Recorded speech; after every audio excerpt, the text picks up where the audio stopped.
Hello, everyone. Well, we have quite a bit of audience today, and the topic is perimenopause in Indian women. Well, Dr. Punjabi is with me. She's one of the leading OBGYN from India, and she specializes in IVF. Thank you so much, Dr. Punjabi, for joining me. All right. Thank you very much. It's really a pleasure, joining you and others on this platform. And really Thank you. really great work you are doing. Thank you so much for everyone. So we want to talk about specifically for Indian women and, what age do they reach the menopause as opposed to other women around the world? And then the perimenopause leading to menopause, how many years does it take and what kind of impact can it have, right? Yeah. So see, one very important thing about Indian women is in Western world, female usually get their menopause at least by 50, 52 or like that. While the data suggests that in Indian women, it is by the age of 45, almost all the females, they establish menopause. So 42 to 48 is the average age for the Indian women for a complete menopause, that is a complete cessation of the periods. Right. Now, perimenopause is the time that starts around 8 to 10 years before a woman gets a complete menopause. Right. So the ovaries, they stop producing the quality of the eggs latest by the age of 35, 36, 37, something like that in Indian women. And ovaries continue producing the hormone till the age of 45 or 46 or something like that. There is some genetic configuration, and because of that, this happens. So it has two problems, basically. First is Indian women have difficulty in conception after the age of 35 years, right? Even if they conceive, there are very high chances of abortion, very high chances of abnormal baby after the age of 35. That is one problem in the reproductive age, when somebody wants to produce a child. As I'm practicing IVF, I have to be very careful in all the Indian women who are career oriented and they don't want to plan their first pregnancy before the age of 35. Then we advise them the freezing as well for this particular reason. And second, very important alarming thing, just a health related issue after the menopause. When an Indian female establishes her menopausal symptoms, perimenopausal symptoms by the age of 36, 37, 38, she produces less amount of the hormones from her ovary. There is imbalance between the two major ovarian hormones, estrogen and progesterone. And when that lady starts internal health issues in all internal organs, in the bones and everywhere, starts getting hyper cholesterol and then bone weakness and joint weakness and cognitive dysfunction, memory loss, skin and hair issues, and other aging issues. So this is something alarming for Indian women. They get minimum 5 to 6 or 5 to 7 years premature menopause than the women outside of Asia, basically. So this is where, we all gynecologists, we should really do awareness session first, lifestyle changes, and what to do, what not to do in diet, in micronutrients, in yoga, in exercise, in weightlifting, and everything.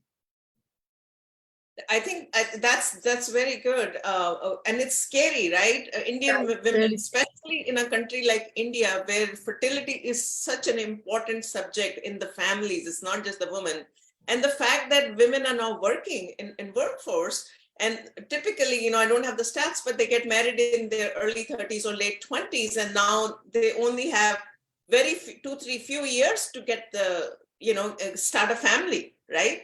So talk to us about the emotional stress, because that could be very nerve-wracking, the emotional part of it. And also talk to us what happens if the early menopause happens to Indian women for bone health later on, right? You mentioned a little bit about the postmenopause. So talk to us the impact, what happens.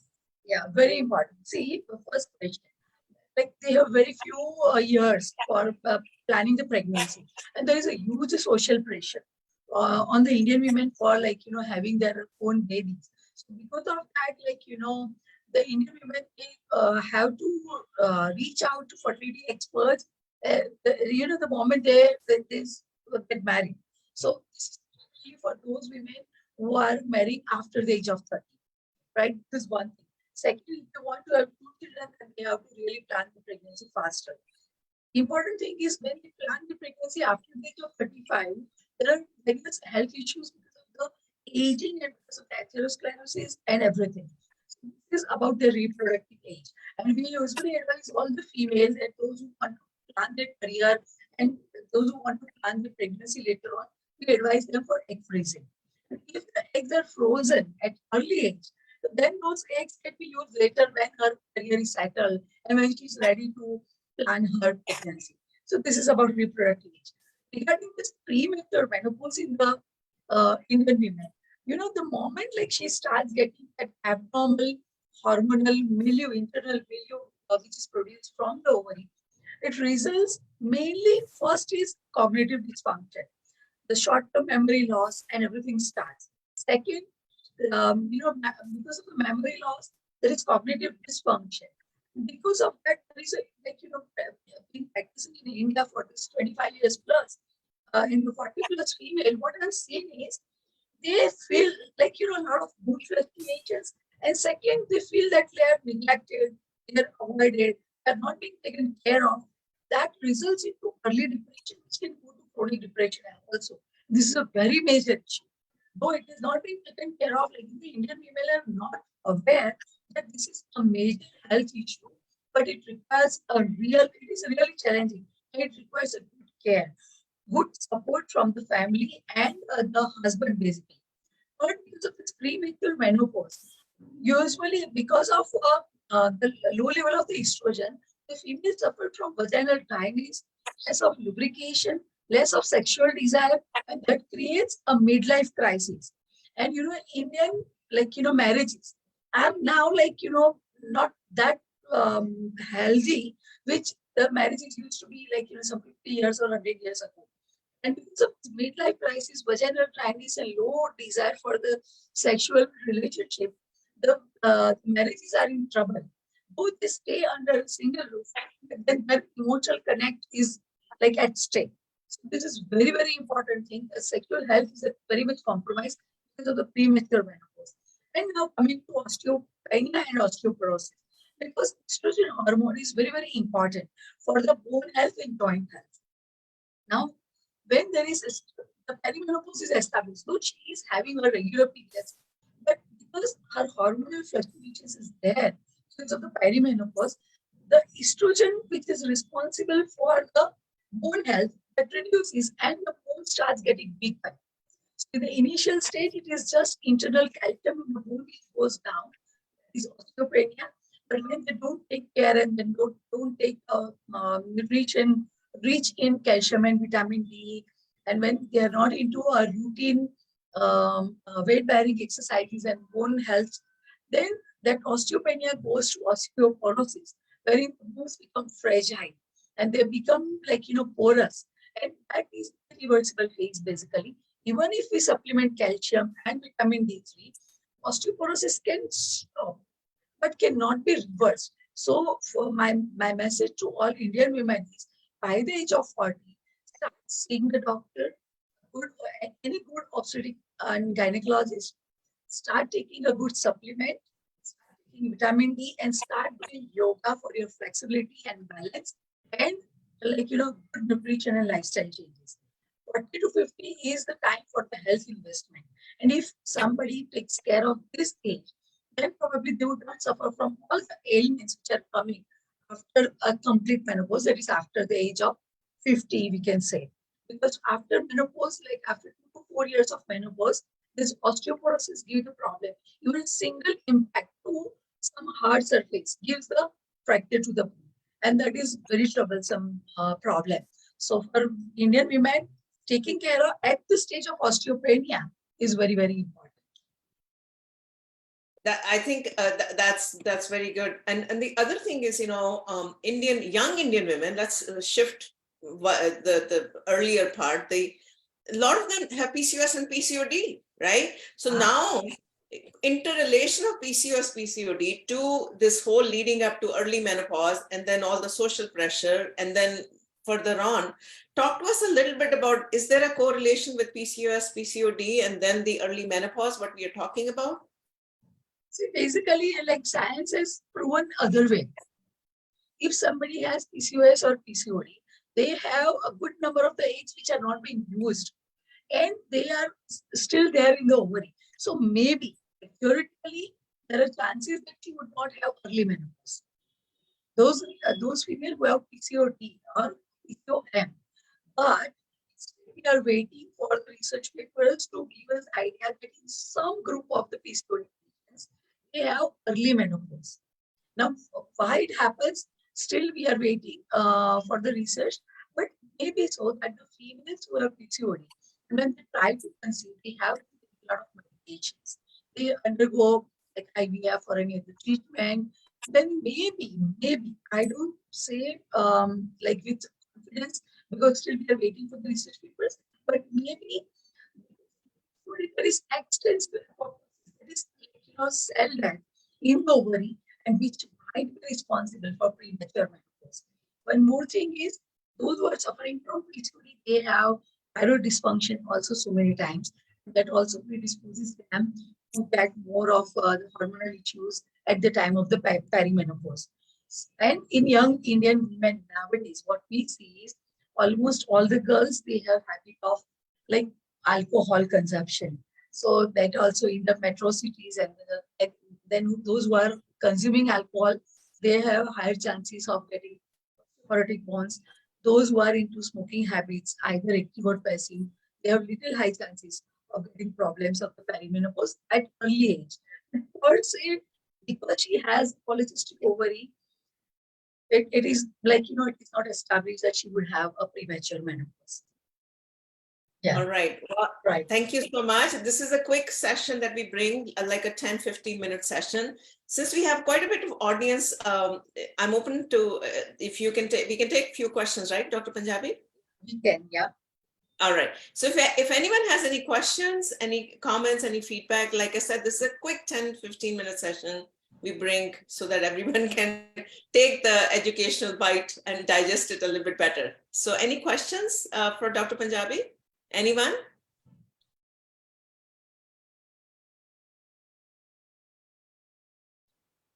Any comments, any feedback? I think we need to have more of such sessions for awareness, particularly Yes. the females in India, and particularly those females who are not very much into self-education using Google or YouTube, different podcasts and all. So awareness is really, really important. Second, like even if somebody doesn't ask, let me just throw the light on that. That everybody knows only about calcium and vitamin D. Most underrated one is magnesium supplement. So if magnesium and boron is not supplemented along with calcium, then it doesn't prevent the problem of the osteoporosis.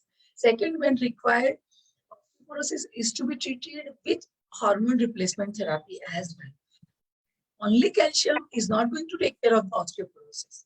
So that is one more message I would like to give, because here the females like to think that if like the moment somebody speaks about the name hormone, they're like, oh my God, there will be a lot of side effects and everything.